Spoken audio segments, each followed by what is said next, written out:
Welcome to Sweet Life Beat Life. We hope this video helps. You start by preparing the essentials. Make sure the phone is unlocked and above 20% battery so the process won't stall. Open Settings and go straight to Safety and Emergency or the About Phone menu, depending on your Android build. You need the emergency contact numbers in international format ready. This avoids carrier or region issues. Once done, locate Emergency Information or Emergency SOS. This is where you'll add the number that appears on the lock screen and during calls.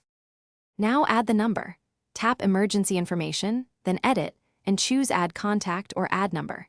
If you pick a contact, verify the correct phone field. If manual, enter the full international format including plus and country code. Make sure to enable Show when locked so first responders can see it, and turn on Emergency SOS features if your device supports automatic alerts. This step connects the visible lock screen info with the actual callable number, which is why accuracy matters. Finish by testing and troubleshooting. Lock the phone and check that emergency information is visible on the lock screen. If safe, make a test call. Do not call emergency services unnecessarily. Use a known alternative contact or ask permission.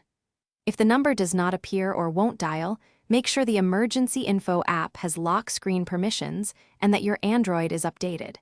If problems persist, reboot the device and re-enter the number. Those steps often resolve permission or cache. Thanks for watching. Consider subscribing if we helped you.